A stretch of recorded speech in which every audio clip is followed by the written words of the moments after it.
Segunda-feira, 3 horas da tarde. Até agora, o técnico do Vasco, Maurício Barbieri, mesmo após 5 derrotas consecutivas, apenas uma vitória no Campeonato Brasileiro, a vice-lanterna do Brasileirão, permanece no cargo de técnico do Vasco da Gama. Eu vou voltar a me perguntar, e perguntar inclusive aos dirigentes do Vasco, por que insistir no trabalho do Maurício Barbieri? O que hoje faz o Barbieri ter mérito de permanecer na beirada de campo do Vasco da Gama? Absolutamente nada. Um trabalho que regrediu com relação a alguns meses atrás. O Vasco não subiu de rendimento. O Vasco caiu de rendimento e vem caindo jogo após jogo. A justificativa agora, nesse momento, é o bom desempenho no segundo tempo contra o Internacional. É claro que iria ter um bom desempenho, visto que o Inter tinha um placar de 2-0 à frente do Vasco da Gama. Assim como houve um bom desempenho contra o Santos, quando o placar já era de 1-0 para eles, contra o São Paulo, quando o placar já era de 2-0 para eles, quando o Vasco conseguiu empatar o jogo, o desempenho voltou a ficar ruim. Então é muito fácil se basear num bom desempenho quando o Vasco está atrás no placar. Automaticamente o adversário vai se fechar, vai dar espaço e o Vasco vai conseguir desempenhar. Mas é para isso que o Barbieri vai ficar? Para sair perdendo, ter um bom desempenho e talvez empatar ou talvez conseguir a virada? Ou, como vem acontecendo, ser derrotado e não conseguir fazer absolutamente nada? Não tem coerência, não tem lógica, não tem porquê a permanência do Maurício Barbieri. Mas a gente vai falar sobre isso aqui neste Acorda Vascão. Vamos trazer novidades a vocês dessa situação, pois houve aí a divulgação dos pontos que hoje fazem o Barbieri permanecer na beirada de campo. Além disso, vamos falar também sobre reforço, pois temos informações nesta manhã de segunda-feira sobre um nome para o sistema defensivo do Vasco, visto que ontem o Manuel Capaz saiu lesionado de campo, o Robson é um zagueiro que está suspenso, não joga contra o Goiás e é um atleta que não tem a confiança do torcedor vascaíno, e o Miranda também. É mais um desses nomes que faz parte hoje do sistema defensivo que o torcedor vascaíno não confia no seu desempenho para o restante da temporada. Então o Vasco vai atacar o mercado e a posição de zagueiro também pode ser um dos nomes procurados. Então, além de tudo isso que a gente comentou nessa introdução, temos muitas outras informações e é claro, torcedor, você não pode perder. Eu sei que o momento é complicado, eu sei que o momento é difícil, mas a gente não consegue abandonar esse clube. A gente é maluco pelo Vasco. Então, se nós temos que acompanhar, nós não iremos conseguir ficar longe. Se inscreva no canal. Vamos juntos criticar, vamos juntos cobrar, vamos juntos reclamar sim. Porque não podemos abaixar a cabeça nesse momento. Então conto com você, conto com a sua inscrição. Para que você tenha voz aqui, para que você me dê voz e juntos não aceitemos esse momento. Não podemos aceitar o momento do Vasco. São 5 derrotas consecutivas. O pior desempenho do Vasco na Série A do Campeonato Brasileiro de Pontos Corridos. Não tem como aceitar isso. Então se inscreva, deixe o seu like aqui embaixo para ajudar na divulgação do vídeo e deixe o seu comentário se você é a favor ou contra a permanência do técnico Maurício Barbieri. Tranquilo, rapaziada? Mas vambora, né? Sem muita enrolação, falar logo de Vasco. E é claro, eu quero começar este Fala Gigante já comentando sobre a situação do técnico do Vasco. O porquê da permanência dele. Pois ontem, novamente, o Vasco foi derrotado fora de casa ou dentro de casa. O Vasco, onde joga, vem sendo derrotado. Ontem o adversário foi o Internacional, 2-1. Fizeram o primeiro gol do jogo aos 2 minutos do primeiro tempo e é como eu venho falando. O problema hoje não é apenas mais técnico ou tático. É muito além disso. O problema hoje é um problema emocional, um problema de mentalidade. O elenco hoje já entra em campo perdendo. Um elenco fraco emocionalmente. Visto que temos na beirada de campo hoje um técnico que é fraco emocionalmente. Um técnico pressionado, um técnico que não tem costas largas, esta é a palavra, para segurar esse atual momento de pressão. Um técnico que foi treinador de Goiás, de RB Bragantino, passou 3 temporadas por lá e pouco tempo no Flamengo. Além desses 2 clubes, Goiás e RB Bragantino, teve outras passagens também, mas clubes de tradição, porque como eu gosto de falar, eu sempre respeito todos os clubes do futebol brasileiro. Goiás tem a sua tradição, o RB Bragantino tem a sua tradição, mas não tem o peso, não tem a pressão de um Vasco. Então ele não está acostumado com isso. Ele hoje vive pela primeira vez esse momento de pressão. Nunca viveu isso em nenhum clube. Ele passou pelo Flamengo, mas era um técnico das categorias de base do Flamengo. Era da casa, não tinha essa obrigação de mostrar um bom trabalho, de ter um bom desempenho. Hoje no Vasco ele vive isso e não está conseguindo. Não tem costas largas para segurar essa pressão. Não à toa a gente vê a mentalidade do Vasco, o emocional abalado. Por isso o Vasco tomou dois gols em menos de 15 minutos e o primeiro nos 2 minutos e meio de jogo. O Vasco ontem chegou à sua 5ª vitória. O Vasco hoje tem 6 vitórias no Campeonato Brasileiro. O Vasco hoje tem 3 empates, apenas uma vitória. O Vasco tem 6 derrotas, no Campeonato Brasileiro e apenas uma vitória. São 19 gols sofridos.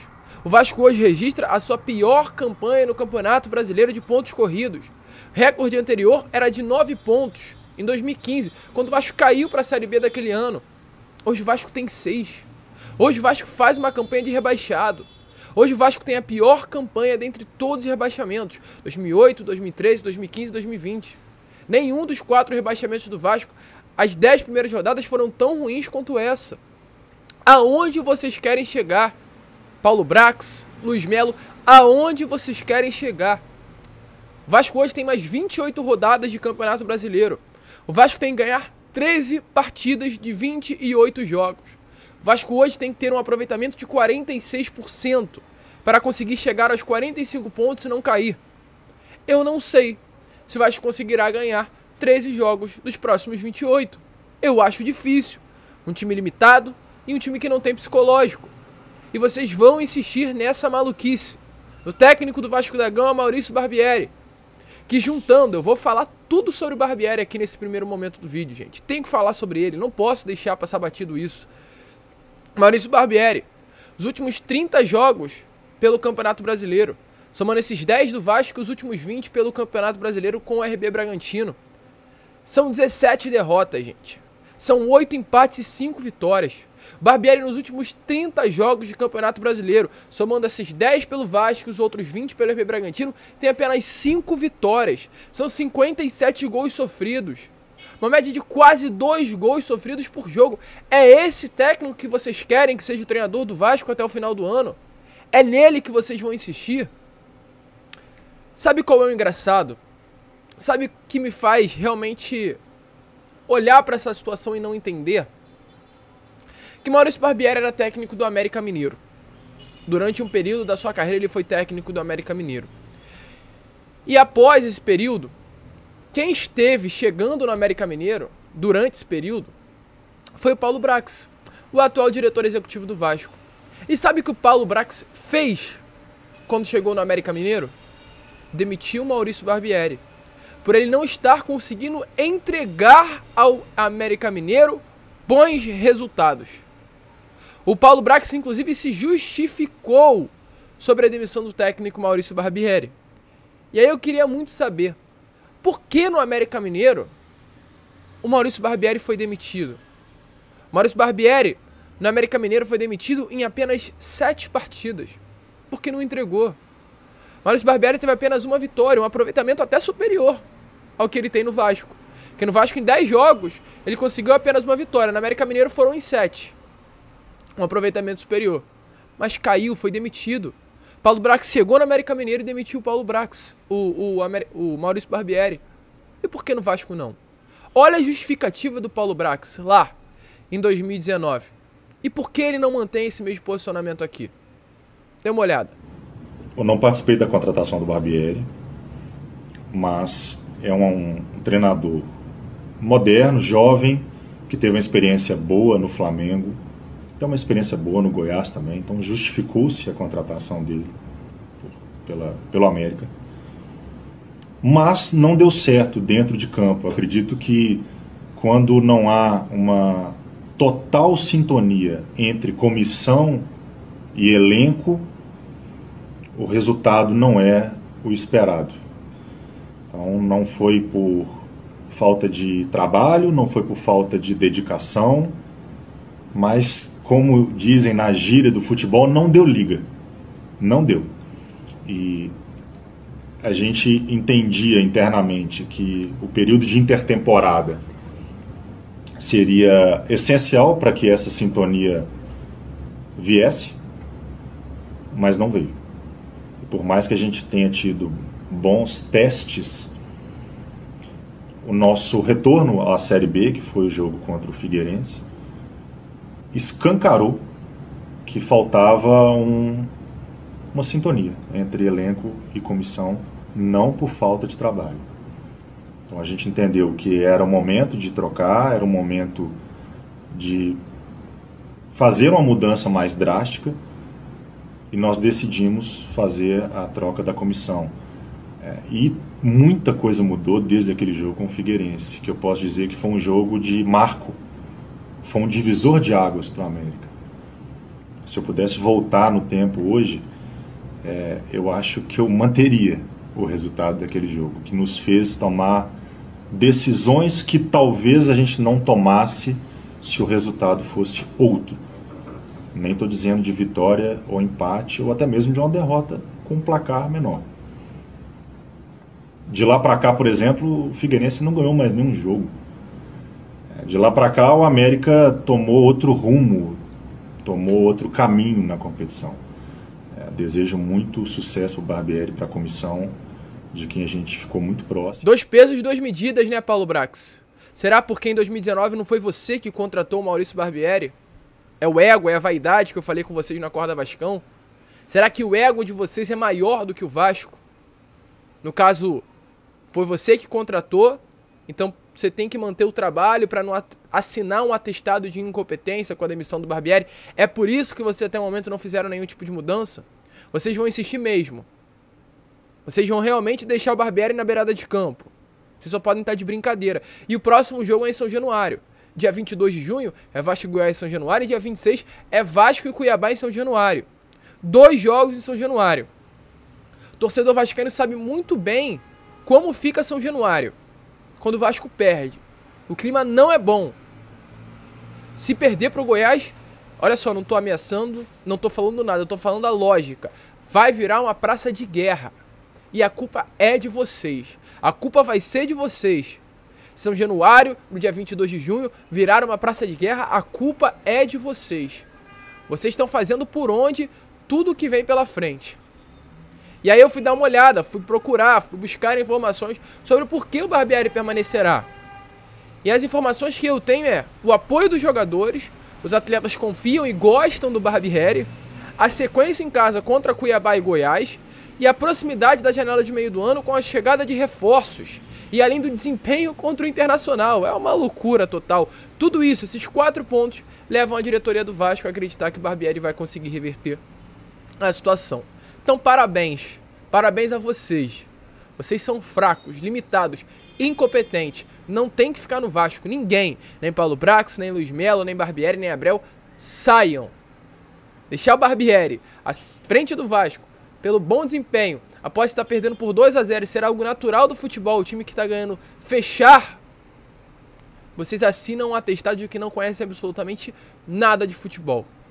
Então, Barbieri fica até segunda ordem. Amanhã ele treina no CT Moacir Barbosa. E eu bato palma, parabenizo a vocês pela situação. Mas, gente, para finalizar o vídeo aqui, falar sobre a informação que veio na manhã desta segunda-feira. Uma informação para mim que não é boa, não. Se trata de reforço. Quero falar aqui sobre o jogador Alan Agustin Maturro, jogador uruguaio com dupla nacionalidade italiana. Um atleta que foi campeão agora da Copa do Mundo Sub-20 com a camisa da Celeste, da seleção do Uruguai. O atleta atuou durante as 7 partidas, todo o campeonato mundial, e tem um gol marcado. Um zagueiro que consegue chegar à frente e não à toa marcou esse gol. Um atleta que hoje, gente, pertence ao Genoa. Clube também gerido pela empresa norte-americana 777 Partners. Ele fez a sua base no Defensor Sporting do Uruguai. A temporada de 2022 foi a sua primeira, onde atuou durante 24 partidas. E após esse destaque, ser um jogador jovem, ter esse perfil da empresa norte-americana de contratar jogadores jovens, ele foi contratado pela Genoa. Chegou na Genoa em 2022, no ano passado. Foi logo para o Sub-19 e depois teve um período no profissional. Pela equipe profissional da Genoa, nessa temporada que se encerrou nesses últimos dias, ele tem apenas 2 jogos. Um jogador muito jovem, de apenas 18 anos. É considerado uma das grandes promessas. E o Vasco, como a gente trouxe a vocês lá no início, tendo essa carência no sistema defensivo, já que a Passo não vem de momento bom e se lesionou ontem. O Robson Bambu não é um jogador de confiança, o Miranda muito menos. O Vasco procura uma solução para esse sistema defensivo. E hoje o Vasco observa a situação do Alan Maturro. A informação que nós temos é que nesse momento o Genoa, clube que detém os direitos econômicos do jogador, tem interesse em emprestar o atleta a um clube para dar mais rodagem. Volto a repetir, é um jogador de apenas 18 anos, tem muito a evoluir, mas o Genoa quer um jogador mais preparado, porque não tem condições de colocar um atleta de 18 anos para disputar um campeonato italiano. Então quer um jogador mais maduro, e para amadurecê-lo é importante o empréstimo dele. Essa rodagem é uma prática normal de clubes do futebol europeu. Clubes da própria Itália estão afim. Segundo informações, o Ascoli, um clube do futebol italiano, demonstrou interesse pela contratação do jogador, mas até o momento não apresentou nenhuma oferta. E nesse momento, o Vasco, de olho na situação, realmente tem interesse na contratação do jogador. O acordo, gente, segundo apurou uma reportagem do torcedores.com, o acordo de compra do Vasco, da empresa norte-americana ao Vasco da Gama, ao Vasco SAF, prevê a participação de troca de atletas com outros clubes. Ou seja, caso o Vasco queira, o Vasco pode dar um atleta para a empresa para a Genoa e a Genoa dar um atleta para o Vasco.